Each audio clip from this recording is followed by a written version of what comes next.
Welcome to Geek Warning, the podcast that puts the world's most interesting cycling tech and more into one place. This week, we're going to talk quite a bit about aero bikes, answer your Ask Wrench questions, and we've also got a little torque wrench PSA and quick tech bites to cover. I'm Suvi Loponen, and this week joining me are Dave Rome. Hello. Brad Copeland. Hello. And Ronan Mc Laughlin. I'm always last. Well, you joined the recording last. Saving the best for last. Before we kick it off, I guess just a little warning that if you're coming to us from the free versions of this podcast, then you're still getting the full episode, but we're going to start inserting a few ads for ourselves in between. So if you find them really irritating, then there is an answer. You can sign up and you won't hear them. But anyway. They're also, at least they're not also like, I don't know, Athletic Greens ads or something that are even more irritating. At least this is an ad for something useful. Right. Okay, so this week we are going to talk about aero bikes because it seems they're coming in hot. Aero bikes galore. That's it. So we've had two new aero bikes launched this week. One from Colnago and one from Manriso. As the resident aero nerd, I might just take over here. Go and take over. We've got the Van Rysel FCR-R, which is not confusing at all. I think I may even have got that name wrong. Is it F? But RCR? But that's not... It's RCR-F, yes. But that bike was sort of launched in secret. It seems that Van Rysel just decided to roll it out at the AG2R team launch on Monday without anybody really knowing it was coming.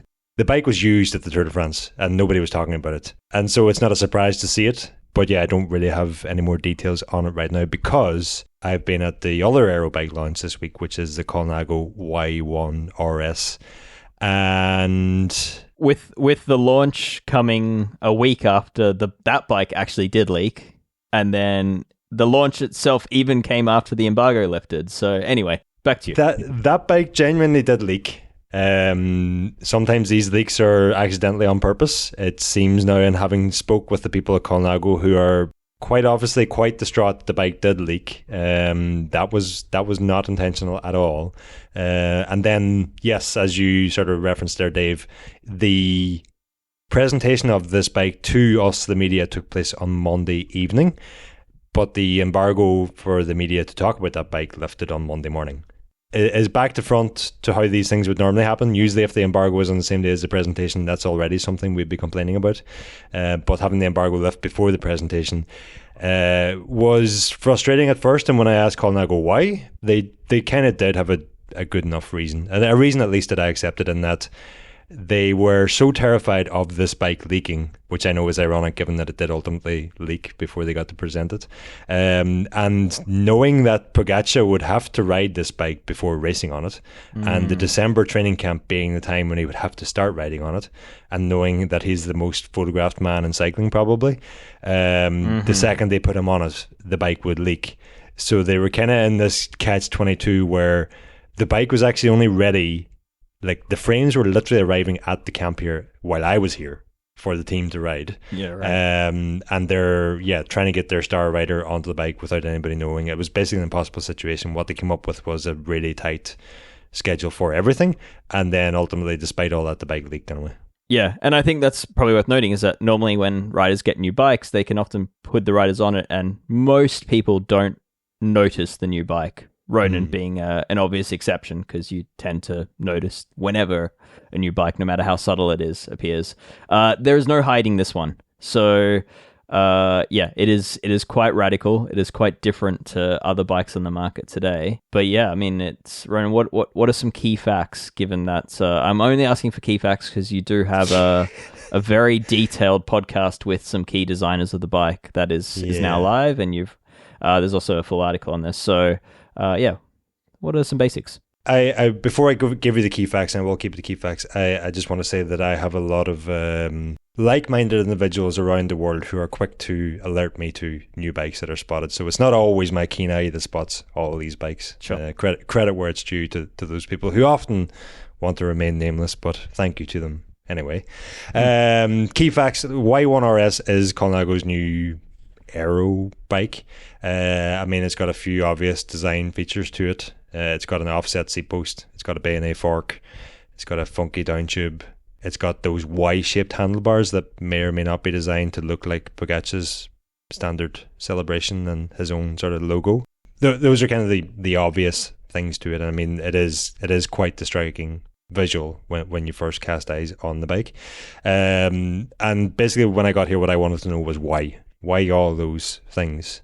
And yeah, the podcast that you referenced there, I sat down with the two sort of lead designers at the head of product and one of the lead designers from Colnago, and basically put every question I could think of to them. And they give some, very detailed answers, but also some very refreshing answers, I thought. Like even just down to like when I asked them, this bike is said to be 20 watts faster than the V4 RS all-rounder bike that Colnago had. And, they've gone into a lot of detail in terms of how they set up their CFD analysis to develop the bike, and then how they do the one tunnel testing.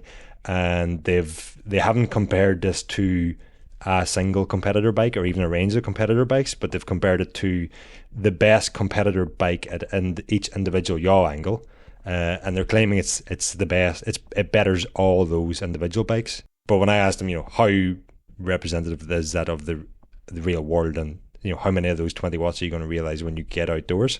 And I mean, they even said in the podcast, it's all lies. we don't know what's going to happen in the real world. It could be less, could be more. The real world is so variable, where quite often people will try to skirt around that question. So it was an interesting conversation with them. It was refreshingly honest, and I think it's worth noting that one of the designers is like the head of product at Colnago, I believe, and then the other person that you spoke to is a pretty iconic industrial designer from the bike industry, Tawny. He's we've covered him. He had a career as the head of design at Cannondale for quite a few years, and was instrumental behind like crazy bikes like the Hooligan, which he's been doing some resto mods on in his own spare time, which we've covered a few of on Escape, and he's also pretty instrumental in like BMC being a first mover to integrate cables into the headset. So we can thank and hate him for that. But yeah, he definitely has a bit of legacy to his name as far as things that he's managed to do in the bike industry. And yeah, Colnago is his the current place where he is as far as designing bikes and seemingly pushing boundaries. Yeah, but he actually also designs bikes in terms of like cargo bikes and bikes as vehicles rather than bikes just as performance. Fascinating person. Yeah, but yeah, my main takeaway from that is like he's obviously a contract designer to Colnago, and my main takeaway with that is that Colnago's not really messing around with how they're investing in R&D at the moment. They seem to be buying everything and spending everything they need to in order to make leading bikes, which is not the Colnago of 10 years ago. I specifically asked him, well, the first question I think I asked in the podcast is, what would Ernesto say? So that was an awkward moment.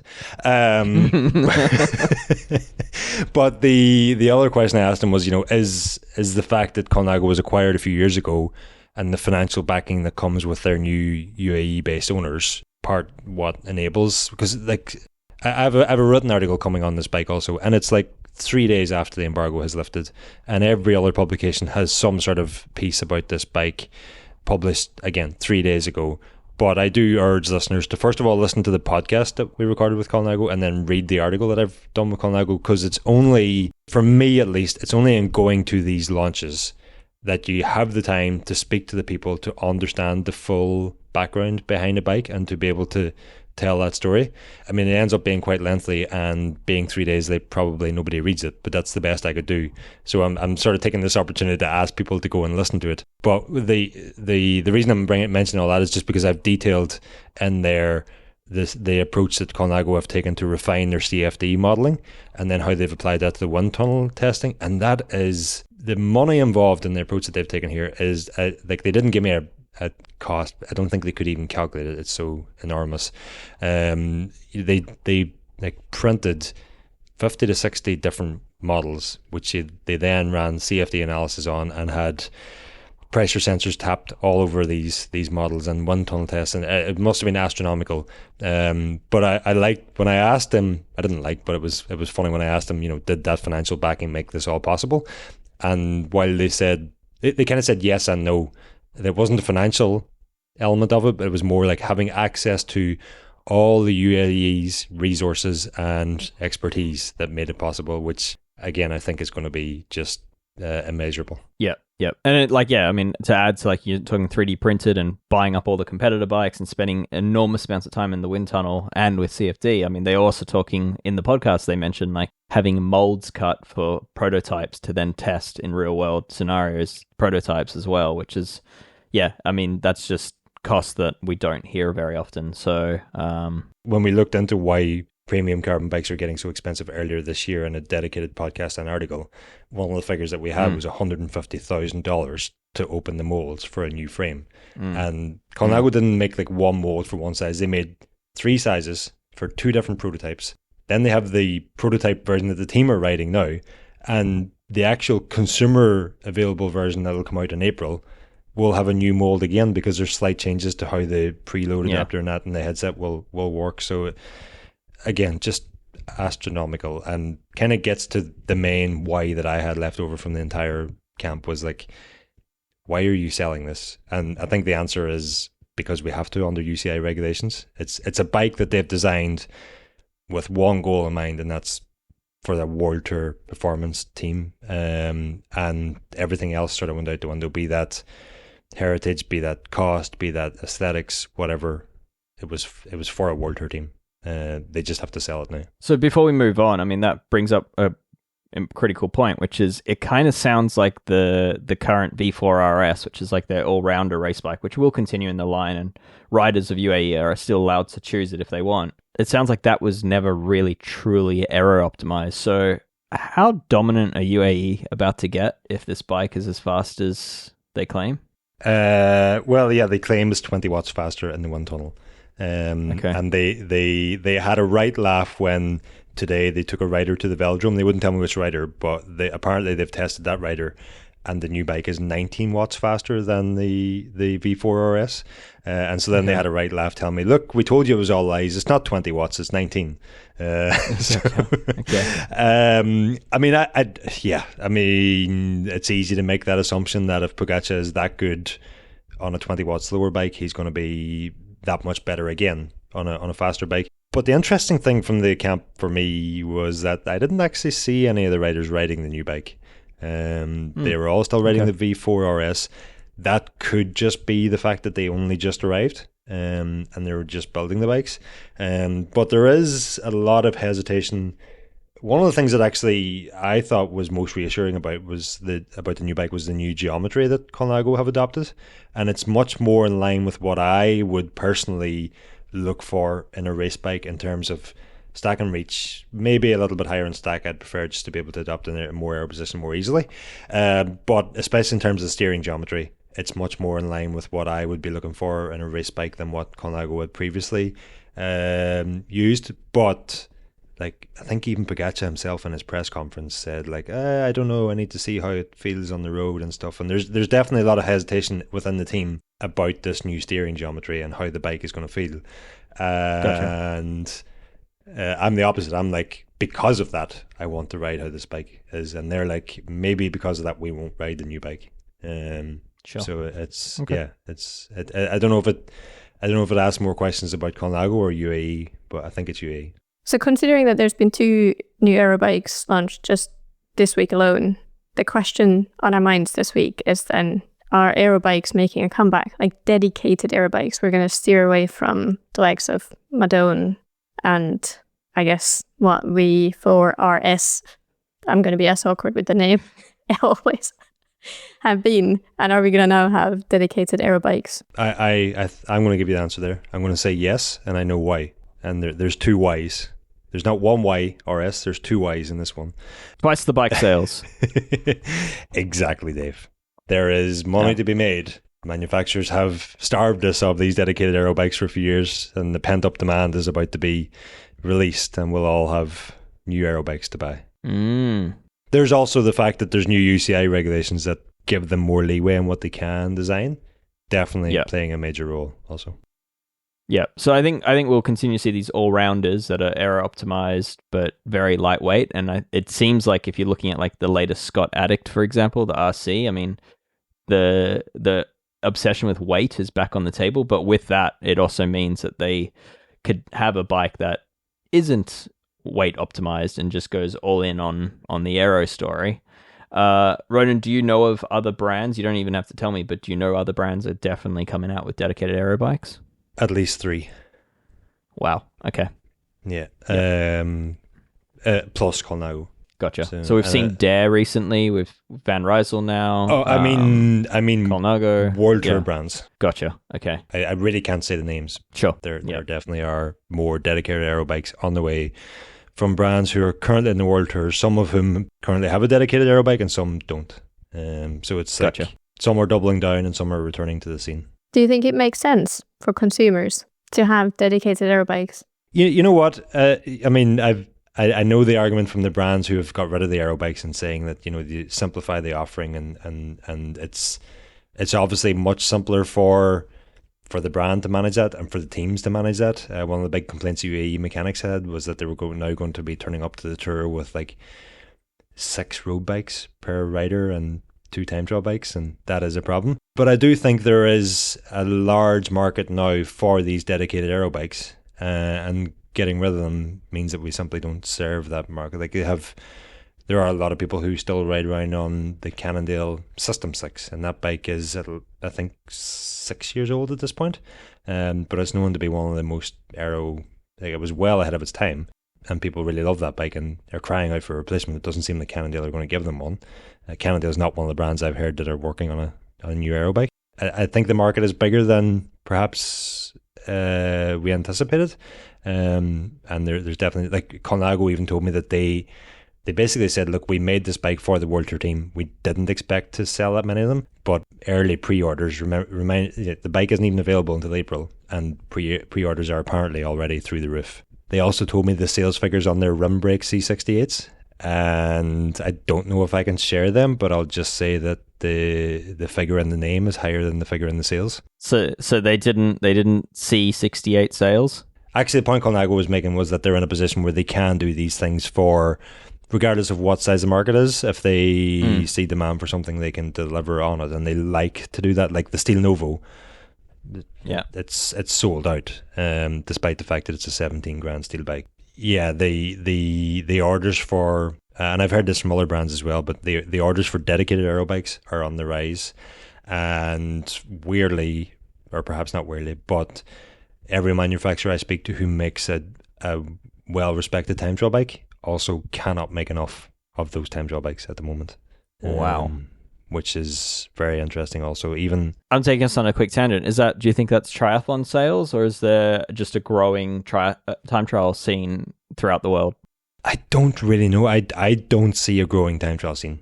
Everyone seems to be doing triathlons. Yeah, but the bikes that I'm hearing that in respect to are not triathlon friendly bikes. Yeah. I'll give you an example. I've had a Colnago TT1 for the past few months, and it had to go back anyway. That wasn't an issue at all. It was like I had it for a little while. It was always going to go back, but Colnago were like repeatedly on to me, can you bring this to the launch, because the team need this bike. We can't make them quickly enough. Wow. Okay.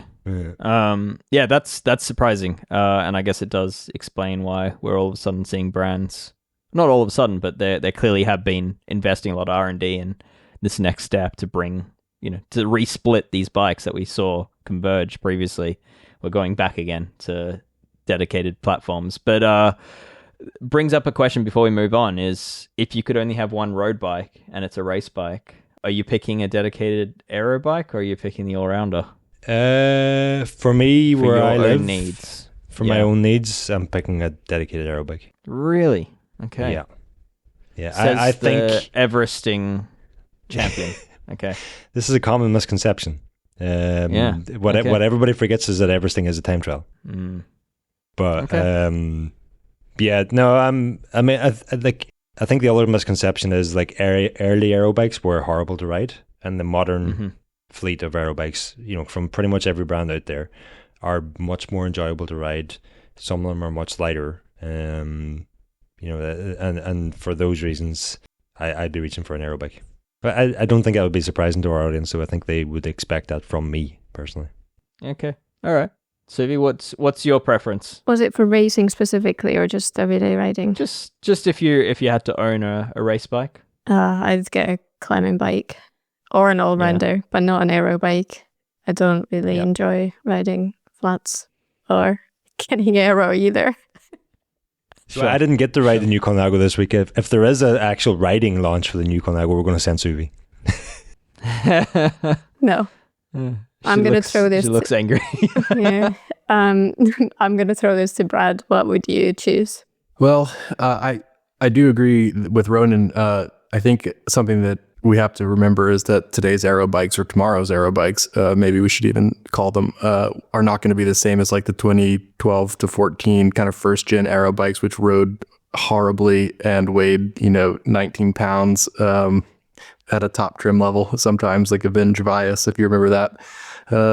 That one, I had one of those when it first came out, and it was, I would say, not particularly enjoyable, but the aero gains themselves were very apparent. And so I think it depends a little on your riding style. And if you, I think sometimes aero bikes don't necessarily feel as good, but they perform better, and I think these new generations of new technology that's going into manufacturing, reducing the weight, improving the comfort, wheel technology, tire technology, which offset some of the inherent kind of tube shape related characteristics of an aero profiled frame. I think now they're much more approachable, and the experience of riding them is a little bit better than it used to be. So, aero is like the frontier that's kind of the next sort of unrealized potential, I think. Weight is kind of, we've taken it there and realized kind of going lighter doesn't really get you any real gains, but there's a lot to be learned in the wind tunnel. A lot of unconventional wisdom coming out of low speed wind tunnel testing, like cycling speed tests, and then brands, which Ronan has definitely shared some insights that I've found quite fascinating, from clothing to, the bikes themselves, and tested at the speeds that cyclists actually are riding at. It's quite interesting. And so, if you want to feel a big difference in aero bike, you will feel it, and it's very real. What would you pick, Dave? An endurance road bike. Sticky fun. It's not the answer. Definitely not an aero gravel bike. Absolutely hard no. Hell no. But I would pick... Yeah, I mean, for me, I'm just taking us off on a tangent here again, but it's... I think too many people are buying race bikes when they shouldn't be buying race bikes. I think race bikes are best for racing and for people that want a performance machine, but I do believe that brands are irresponsibly selling race performance products to far too many people that should be on a more recreationally driven product. So I'm gonna pick a race inspired bike that actually has appropriate geometry for someone that doesn't spend an hour a day stretching or have access to a masseuse or is necessarily not conditioned as I am these days. So despite comments you may have previously made, what you're saying is what you want is a Dogma X. This pains me so much, but sure. Okay.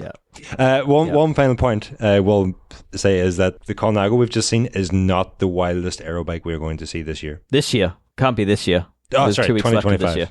2025. Okay. Yeah, we're already in next year. Yeah. I think that's something I can give to these aero bikes. It's refreshing to see a lot of discussion about how they look and different looking bikes, because bikes have looked quite the same for a number of years. So it's refreshing. It's good. At Cycling Tips, we did a silhouette test where for social media, I blacked out 4 different newly released aero bikes and asked people to pick them. And it was, I put it together and I couldn't remember which one was which for a while.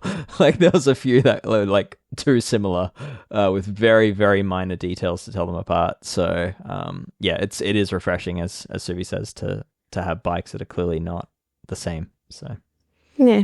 It would also make our job easier, I think, if all bikes looked very different. It would be easier to spot the new ones instead of being like, it's a thinner seat tube now 2 millimeters. Who knows?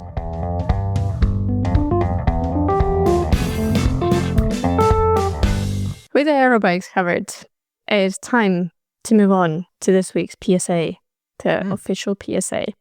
And this time it is related to Dave's excellent pocket-sized torque wrench threaded piece from last week. So Dave, do you want to enlighten us of what are the most common torque wrench misuse cases? How can you misuse it? What should you not do?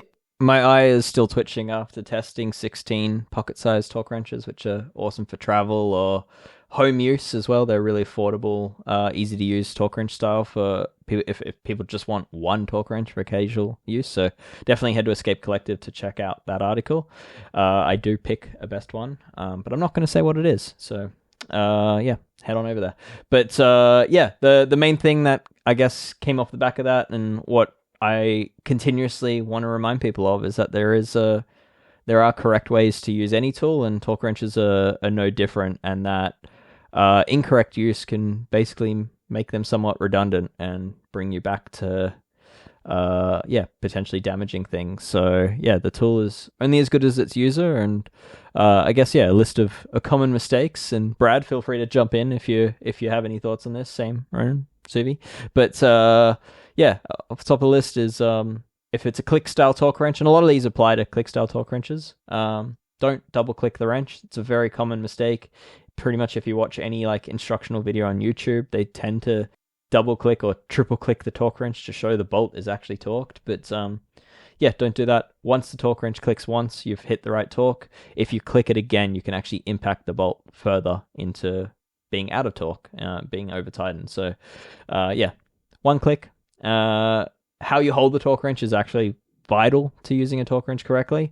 Again, another common one that I see on social media and YouTube done wrongly. But if a torque wrench has a handle, normally it's knurled or a different color, you need to hold it from there. Holding it anywhere else actually changes the leverage applied to the tool. So choking up on a click style torque wrench, so holding it further down the handle, nearer to the head, will actually apply more torque than what the tool is set to.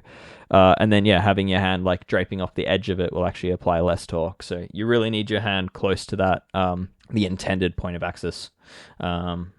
Assume that any recommended torque figure is wet. So greased bolt or like a wet Loctite or similar. If your bolt is rusty or super dry or is like squealing while you're putting it in, very high chance you're not going to have appropriate clamping force for the torque measured. So, you know, your torque wrench might click at 5, but then your handlebars are probably going to slip through that stem. So I think that's a pretty important one that people tend to miss. Brad, any others? Yeah, I'm going to caveat one thing you said, Dave, and it's about the double clicking, which is a very good point. If it's a bolt that's a single fastener, if you have like a stem bolt with like a opposing bolt two on top of one of the other, you know, like a common stem or a faceplate of a stem, where once you've torqued the bottom one, let's say, to the appropriate spec, then when you torque the top one to its appropriate spec, it's going to relieve some of the pressure or some of the clamping force, as it were, from the lower bolt that you tightened first. And so you'll then go back and find that bolt to be, let's say you're aiming for 5, it's probably somewhere around 3.5 after you've tightened the top one up. So that is a situation where you may want to revisit it 2 or 3 times just to make sure that once you're clamped, you haven't sort of relieved the clamping torque from the other bolt. So that's the only time. But otherwise, it's a good point. And you're right, Dave, you do see it in videos. People kind of click it. But each time you do, you're applying, a 16th of a turn or something. But once you're at torque, that 16th of a turn can actually be quite a large increase in the torque applied. So yeah, be careful there, especially with lightweight fixtures. Yeah. So that example in stems, it's also applies like Shimano crank bolts, Holotech 2 crank bolts. Just build up the torque slowly when there's multiple bolts in succession like that. Bring up the torque slowly rather than clicking one all the way to like 12 Newton meters and then trying to get the other one to 12. I would go like 5 and then 8 and then 10 and then eventually landing on where you need to be. Yes. But yeah, that is a scenario where you probably can expect to have to use a torque wrench again on the bolt. But I guess there's many more on the list, and I might get to them in future episodes or maybe a threaded. But the only other one that I'll share today is you need to be applying torque to a moving bolt. So there's no point using a torque wrench on a bolt that's already at torque and is stationary. It does Or over torque. Or over torque. Yeah, so the bolt needs to be moving in order for correct torque to be applied. If it isn't moving while you're tightening it, then basically you've got like static friction working against your torque. So that static friction will often cause a torque wrench to click, even though the bolt might not be as tight through the thread as it needs to be. So yeah, so something to check. Like I wouldn't recommend just putting a torque wrench on a bolt to check that it's tight. I'd undo it half a turn and then apply the torque wrench to it. So Ronan? How do you assess how accurate your torque wrench is? Harder than it might be for some people. There is a method of applying a known weight to it and using a math formula based on the amount of leverage applied. I'm struggling to remember the formula exactly off my head right now, but if you Google it, you will find it. The problem is you need to actually have a calibrated weight. Otherwise, you're probably going to end up causing yourself some issues. The other simpler method, I would say, is find someone that has a calibrated torque wrench or a newly calibrated torque wrench or a very high-end torque wrench that is likely to be quite right, and click yours against theirs. So, put them at a 90-degree angle to each other and set them both to the same torque and see what happens. I think that is a more approachable way. There are also torque wrench calibration services you can send your torque wrench off to. Often they'll charge maybe roughly 30, 40, maybe $50 to have to check the calibration of your torque wrench and actually recalibrate it if it's out. So there's a few options there, but the ones I'd recommend is either checking against another known good torque wrench or having a professional service do it. But there's no perfect answer to that one. I might add two other tips that I've picked up from you in the past that you haven't mentioned here. Sure. And that is to fully loosen off your torque wrench between uses. Yep. If it's a adjustable click style torque wrench, that is an important thing to do, because keeping it set to a higher tension, it's the torque is actually applied by there's a spring basically in the tool which lets the tool click once the force of the spring is overcome at a torque. And if you leave it set to a high torque, that spring can actually stretch and I guess gain memory and go out of calibration that way. So that's why it's always recommended to return a torque wrench to its lowest torque setting for storage. And the other one is to, if your torque wrench has been in storage for a while, to click it before you with your hand. How would you describe that, Dave? But again, like mechanical click style torque wrenches, if it's a digital torque wrench or what we call like a beam style torque wrench, which is just like flexi metal, you don't need to do this. But if you have a click style torque wrench, which clicks once torque is reached, the mechanical components in them can get like a little bit stiff or stuck. Some corrosion might get in, or they might get dry through not being used. And so the recommendation is if they've sat around for a long time, then I would recommend like setting them to like a midway point in their torque range, and then attaching them to either like a bolt that is really tight, like a dub crank bolt or something like that, where cranking on it's not going to change anything. The tightest bolt in the world, or like just putting them somehow, attaching it to like a bench vise or anything that allows you to click the torque wrench safely, and just click it 5 to 10 times quickly just to break in the tool and make sure that there's nothing really causing stiction within the tool. And I think that certainly applies to some of these travel torque wrenches I saw, where if you've been sweating on it for 6 months, and it's a click style torque wrench and you go to use it on a bolt, it's probably going to be out by like 1 to 2 Newton meters. It'll be out by 30% or so. So it's why I ended up giving the winner to a beam style torque wrench, which isn't affected by this issue. But it's also, a good reminder. Click torque wrench on something before using it. A couple of things you said there about it being out, but my understanding of the printed torque values and it'll often say max beside them. Those are a maximum, they're not a target. Yep. yeah, you don't want to go over it. So if it says max 5 Newton meters, I would typically recommend setting your torque wrench probably 10% below that figure. It varies brand to brand. Some brands in history were actually an absolute max.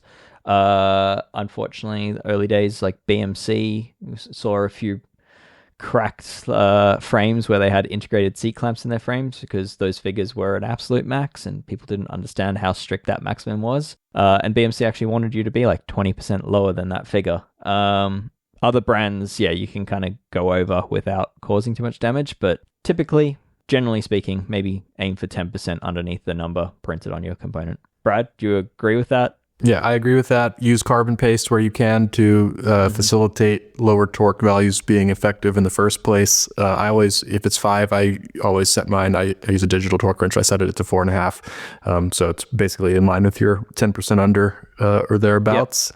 Yep. Don't try to hit the max torque if you don't need it, especially on very lightweight components because, well, it's obvious why not. But you can, the stem face plate, but it kind of leaves a little groove in the bar that hasn't fully crushed or compromised it over time can fail. And so, yeah, achieving the lowest value that does the job is definitely my target every time. Yep. And I'm such a nerd that I know my preset torque wrenches actually underread slightly, which I think is perfect. So, yeah. Yeah. It's like setting your watch ahead a little bit so you're never late, right? Exactly. This gets to the answer that I wouldn't let you give, is that you actually have a calibration checking device, don't you? I do. Yeah, I mean, it's how I test torque wrenches for Escape unthreaded, but it's also... They're very costly. I've looked them up. Yeah, they're not cheap. Yeah, mine is 0 to 10 Newton meters, so it's a very specialist torque range. For testing higher torques, I use slightly more rudimentary tools. I use like what they call an inline digital torque wrench, which can be bought for like $50 US. And yeah, that's sort of more the stuff that you see used on like YouTube tests often when people are testing torque wrenches at home. That is one way to test your torque wrench, actually. You can buy one of those. They're not as accurate as I'd like them to be. I mean, they have the same variances as other cheap torque wrenches, so keep that in mind. But yeah, I do have a bench tester at home, which I use for benchmarking against. And it, I had someone ask me, when did I last have my bench tester calibrated? And it's a good question. Thankfully, testing 20 torque wrenches lets you be fairly certain, statistically speaking, whether it's accurate or not. But without giving too much of the article away, like were those 20 brand new torque wrenches? 16. Most of them were. There were 1, 2, or 3 that were not. But I actually had previously tested them when they were brand new, and I still had that data. So, yeah, it's and the testing tool has remained the same. So, yep, can be confident in the results. Of those, like, so all you tested them all new at some point. Were they all accurate? Were they all off? No, were they all no. okay. There's you don't have to tell us here. That'll be a reason for people to go. You to need Threaded, to go check the Threaded. Yeah, but yeah, unfortunately, not everything is as accurate as it's claimed to be. Pretty much everything, every torque wrench on the market claims to be within 5 to 10% accuracy, which is kind of like international standards. In my experience, that is often true, but there are some outliers and unexpected outliers. And are we talking power meters or torque wrenches here? Same. Okay. Yeah. So yeah, in my experience, there are some issues there. And it's hard to say what causes those issues. Sometimes it can be like drop damage seems to be an element that can affect, and like bad shipping of a product can be a cause. But there was a torque wrench that I tested. I had 3 of the same torque wrench to test against. 2 were terrible, and 1 was actually great. But unfortunately, 2 out of 3 is not a good odds. So it made it into the not recommended list. So one last question, Dave. The last time Kelly was on Geek Warning, I'm pretty sure he told us that he doesn't use a torque wrench because he's seen more people break stuff with a torque wrench than without. It's quite well known, documented. Like the machinist handbook is one reference that I use, and they They recommend that they say like a professional user typically can be within 20 to 30% accuracy by hand, and then a torque wrench brings that down to say like 10% accuracy. So a torque wrench isn't perfect. It's not making your application of torque to a bolt a perfect solution. It's just reducing the margin for error. But yeah, personally, having tested torque wrenches for a decade against a torque machine, I have a extremely good feel for what 5 Nm feels like. I can close my eyes, blind test with a hand tool, and I can be within 5%. I think I'm in the top 1% of accurate users of hand tools. I've been to demos and tool shows and stuff where they've had competitions, and I do well. I still use a torque wrench. And a lot of that isn't that I have an inability to feel what a bolt feels like. A lot of that is that if something breaks, I can point to the tool and say, I used a torque wrench, it broke below where it should have broken, and then it's the brand's fault at that point. If I don't use a torque wrench and a part breaks, I've got no recourse on that. I can't say, oh, well, I have the best feel for a bolt. For me, it's just, it's a professional thing, and I think, to cover yourself, whether you're a consumer or a professional, I think using a torque wrench just makes sense these days with how delicate parts are.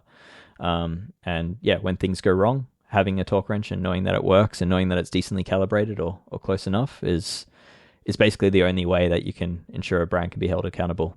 So that's my logic for using torque wrenches.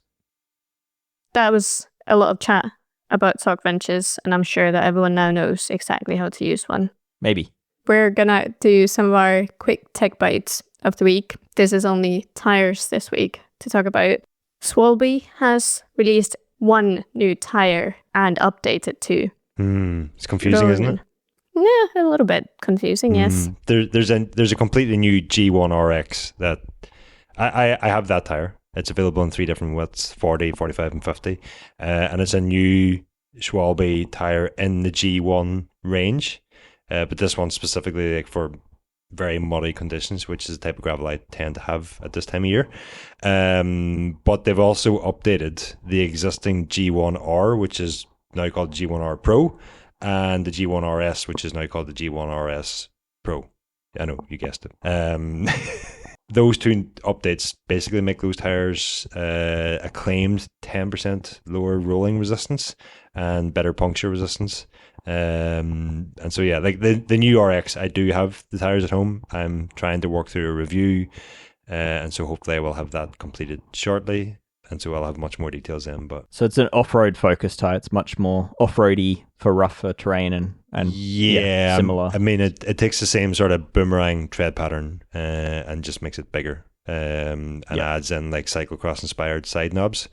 So it really is for either very rocky or very muddy conditions.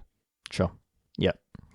I haven't ridden enough to give you an actual assessment yet, but it's also like the first time I've ridden a 50mm tire, and so I'm trying to like figure out what is the 50mm and what is the Schwalbe specific that I'm feeling.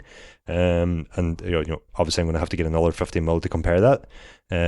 But on initial very, very limited impressions, based specifically on a very sketchy piece of steep, muddy gravel lane that I ride, that Schwalbe tire is the only thing I can get up without dismounting so far. Is that the width? Is that the Schwalbe? I don't know. I will try to answer. And speaking of the 50mm width, I believe the other ones, the R and RS, they got 50mm added to the range as well. So they, before I believe, only came up to 45.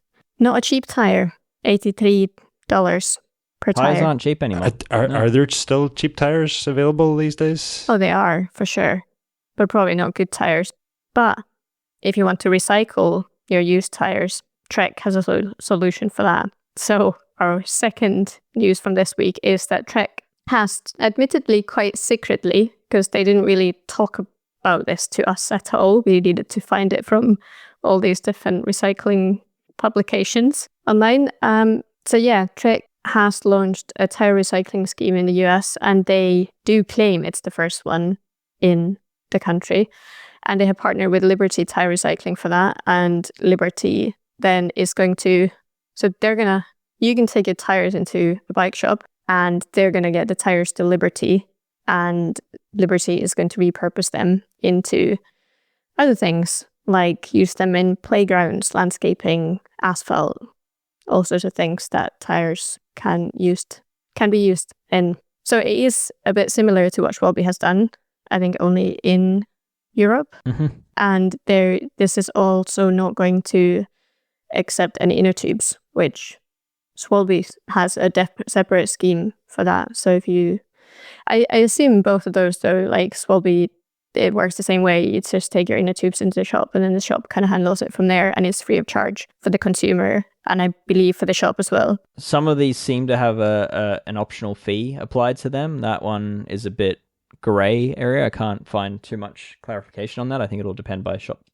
to shop. But yeah, I think they're different approaches as far as what they consider recycling. Like Schwalbe's actually going into a process of breaking down the rubber and repurposing it for reuse in new tires and or into oil. But whereas Trek is sort of mulching it basically, or Trek's partner is mulching it and finding new life for it in that regard as more raw material without reprocessing it. So different approaches, but yeah, I think it is a cool trend, and less stuff going to landfill and finding new uses is only a good thing. Yeah, and you can find all the shops that do participate in this on Trek's website, because we are not going to mention all of them here. That is all of our tech bites from this week, and we're going to have a little break and then get into Ask a Wrench.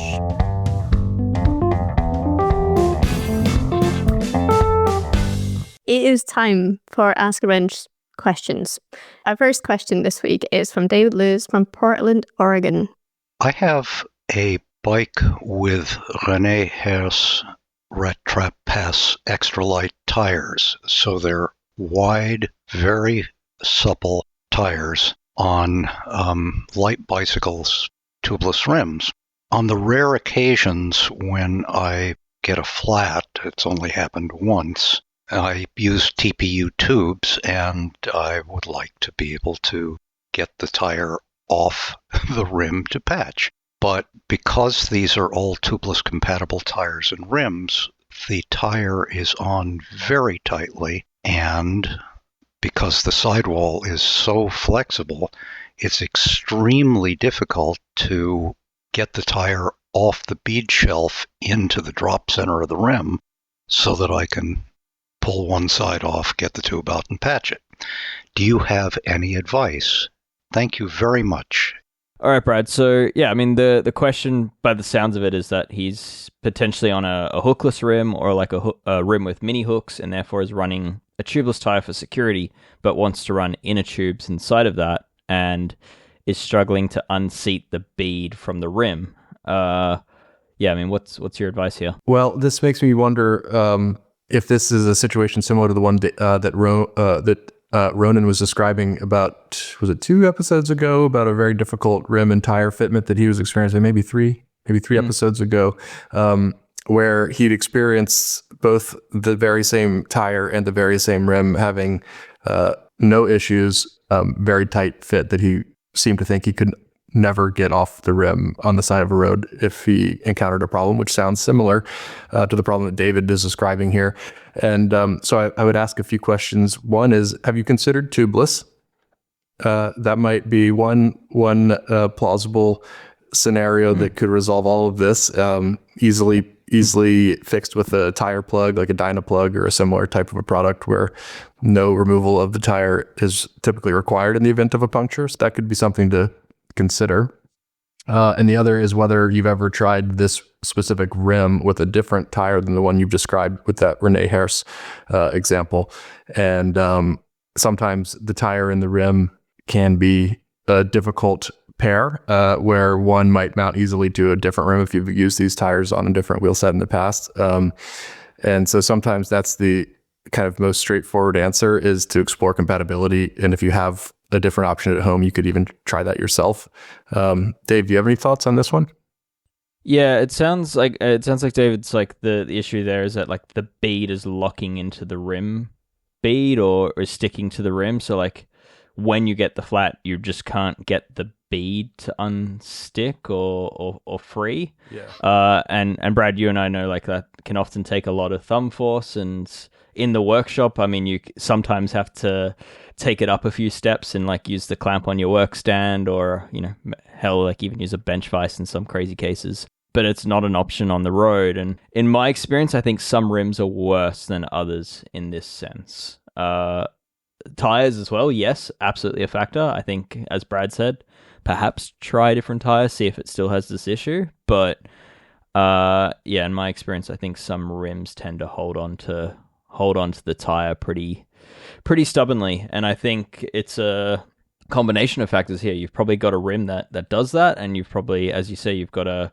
tire with a very supple casing that doesn't give you a lot of ability to like use your thumbs to leverage it off of. It just sort of would fold away while you're trying to do that. So unfortunately, when out on the road, I think this is a unresolved issue of existing rim and tire combinations. Yeah, and I'm also noticing that you're running tubeless compatible tires, from my understanding of the way the question is worded. And so I know that René Harris makes tires that are not tubeless compatible at all.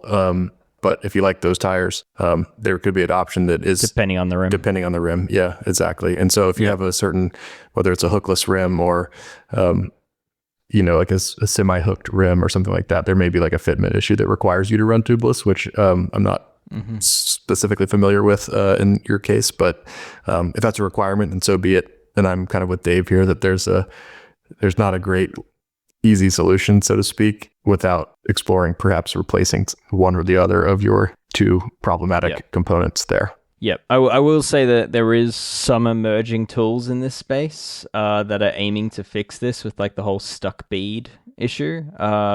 One we discussed a couple of weeks ago that Suvi actually found was out of the UK, the Smart Lever. They do a bead unsticker, and it's kind of like it's basically like a G-clamp that you'd use like in gluing wood together.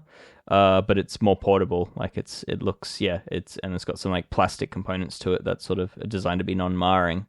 Haven't used it. Personally, I'm finding the company a little bit odd. They have a website, but zero other presence in the world. Don't respond to emails. So, take that as you will. But that is interesting. And then I think you can fashion up other ideas similar. But at that point, I think the extra weight of all that and the just having that in your jersey pocket isn't really something that I'd want to be carrying. I'd sooner look to a different set of tires. So anyway, I think a few things there, but also consider tubeless, as Brad said. Having sealant in your tires is a good thing, and being able to use plugs rather than having to actually like take off tires and patch TPU tubes, maybe worth considering. It sounds like you might have already come from tubeless and are now on TPU, but anyway, that's a path to consider. Our next question is from Stu from Sydney. I'm sorry to draw out the discourse around the ring of death, but I'd like to extend it to steel steerer tubes. I've got a Trek Fuel mountain bike that has replaceable headset cups for head angle adjustment. The lower cup is press fit, but the upper cup is user replaceable. After re-greasing the headset, reinstalling the top cup parallel and preloading the top cap, the headset cups shift due to forces placed on the fork, and it requires readjustment as play develops. After adjustment, the effect this has is to make the upper and lower headset cups not quite parallel. There's between 1 to 2 millimeters difference between the front and the back of the headset cup. The bars still spin freely and there's no binding when you turn, but there was wear on the rear side of the steerer tube. It wasn't a huge amount, but has a distinct edge that you could feel with your fingernail. How much wear is acceptable on steel steerer tubes? Is this something I should be concerned about? And how parallel do headset bearings need to be? Is this 1 to 2 millimeters okay or completely unacceptable? Thanks. Hi, Stu. Thanks for the question.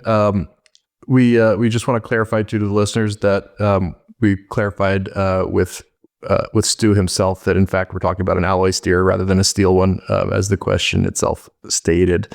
But having said that, Dave and I talked about this ourselves. I talked also with Greg at my bike shop in Washington at Precision Bicycle Services there, who's kind of a co-conspirator in the Ring of Death movement, let's call it. And we all kind of agreed that this, given the gap you're talking about and kind of the persistent development of play even after, you know, you've kind of resolved it temporarily. This sounds to us more like, and we kind of all arrived at this conclusion independently, I should also say, that this might be give liking to your dealer, and have them give like a professional look at this. It sounds like you could be experiencing something that's more of like a warranty problem here, an intolerance or a manufacturing problem, or something that is kind of outside the scope of a simple repair. There are, of course, some products that are meant to,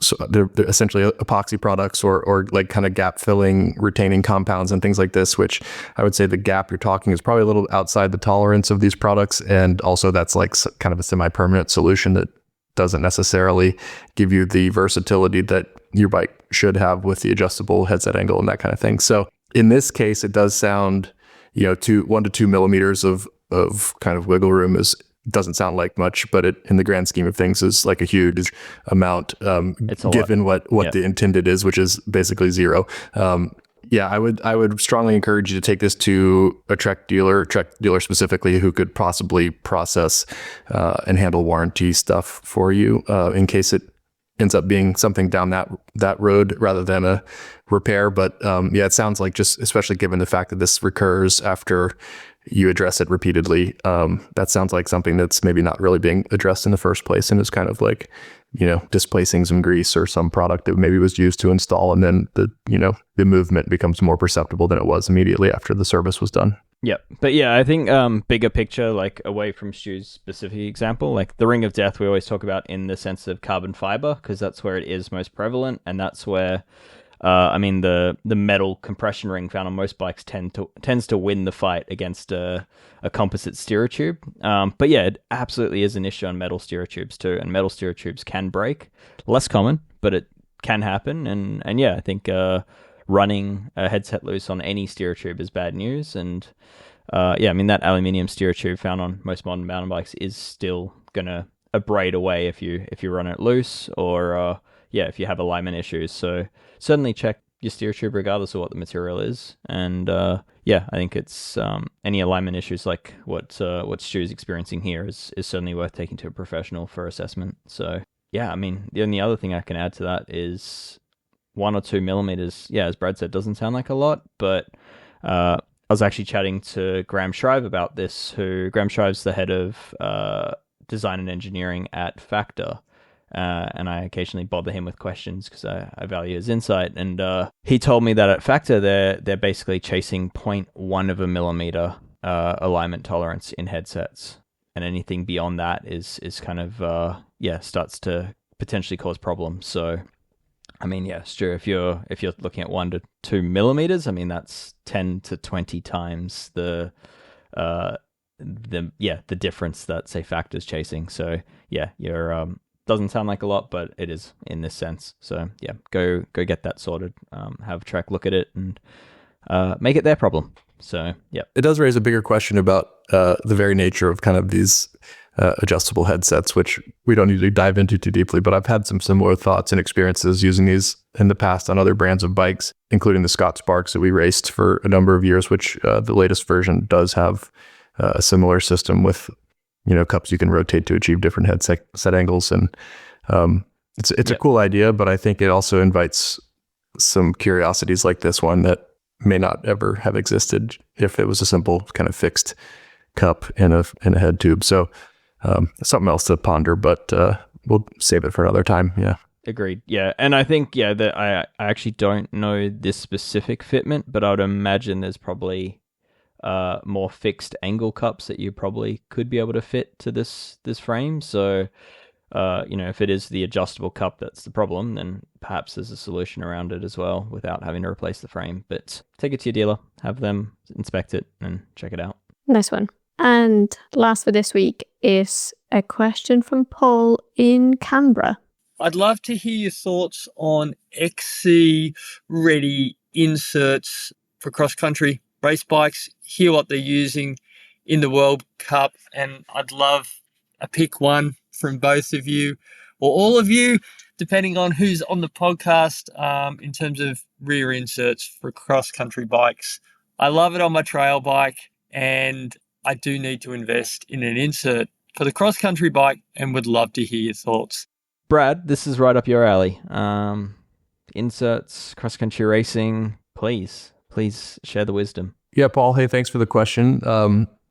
And congratulations on jumping the queue and getting in several questions so far. I think our most prolific question asker. And this one is right up my alley, as Dave said, something I have some experience with. We've tried a lot. The ones I like the most, tire liners for cross-country bikes specifically. If you're familiar with the brand Tubolite, not Tubolito, despite the translation being the same. They make one called the Evo SL, which is like a cross-country oriented one. So, it's not quite as robust or as heavy as like your Cushcore for trail bikes or enduro bikes. But it certainly does the job of supporting the sidewall, keeping the bead kind of in place should you actually puncture, and doing a pretty darn good job of some impact protection. The other one that I like a lot is the Vittoria Airliner.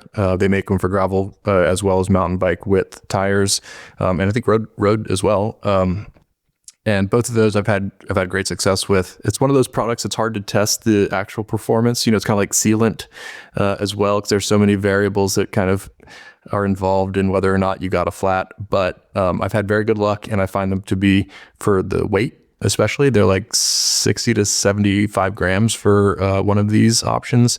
It's pretty lightweight compared to anything else out there. And I've had, success racing them, success riding them. I've ridden them on my own bike and had what seemed to be good success as well, and also on athletes' bikes too. So I can strongly recommend those ones.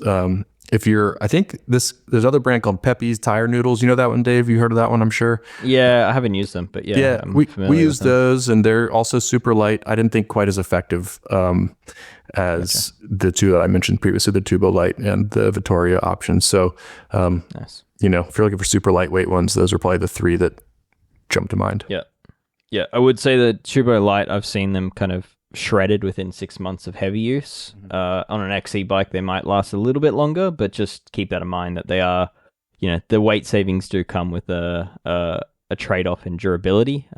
Like they do cut up if you do impact them. For me, they're heavier, but I find a nice middle ground if you're looking for something more durable with more protection again, but without getting into like, say, Cushcore level of protection.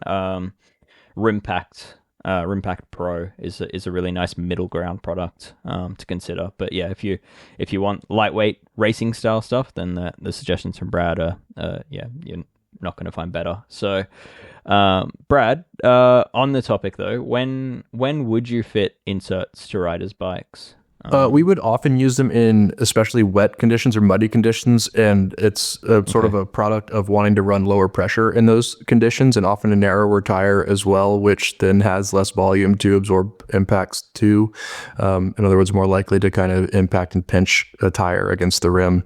And when it's wet in those conditions, safeguard against that type of a flat, especially in conditions like those, or on courses where just super rocky terrain, places like Nove Mesto, even in the dry. It's a World Cup kind of famous track in the Czech Republic, which is extremely rocky and has some of kind of the burliest rock gardens on the circuit. And so those are typically places where you'll run that and accept the small weight penalty. It's definitely faster than stopping and getting a wheel changed or doing it yourself. So front and rear wheels, or just the rear? Depends. That's a bit of a rider preference too. Sometimes always the rear.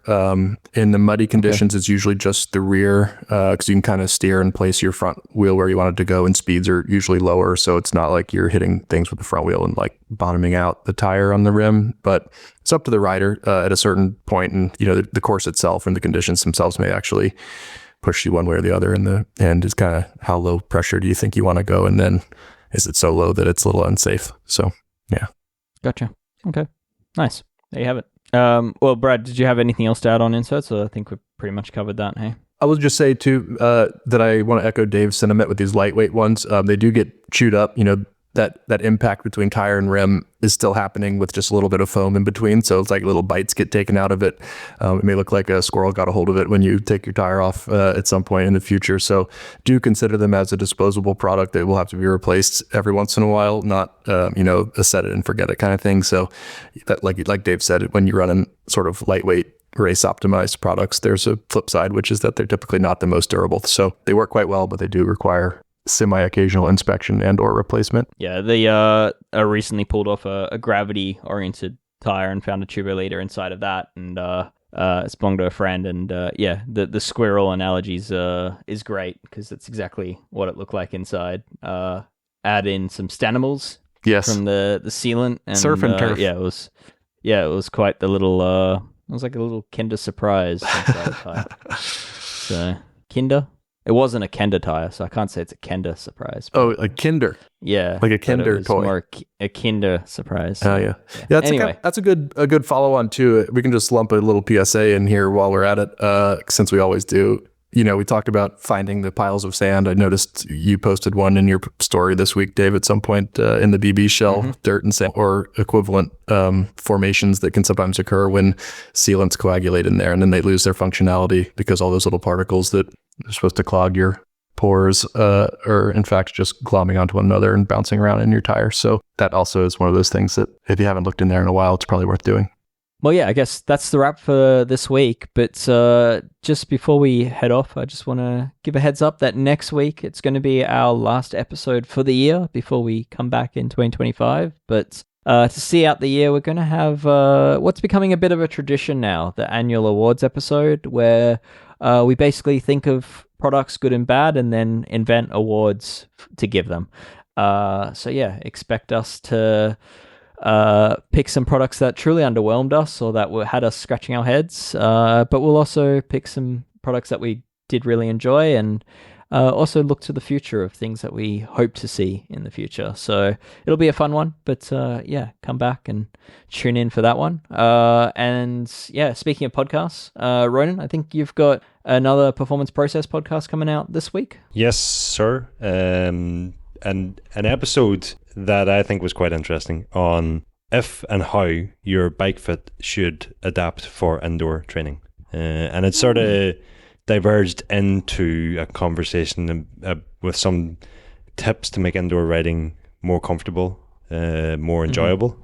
Not that it's not already enjoyable, but yeah, it was with Phil Burt, who's former bike fitter and physio to Team Sky British Cycling. Cool. And he's just on a report for Wahoo on indoor bike fit. And so got him on the pod and had a discussion about that. Cool. All right. Sounds good. And yeah, you will need to be a member to listen to the full version of that. And speaking of being a member, Ronan, you also just published a bonus episode this week with the designers of Colnago that we referenced earlier. So again, you can listen to half of that on the free version, but if you want the whole thing, got to be a member. And yeah, we'll see you next week. See you next week.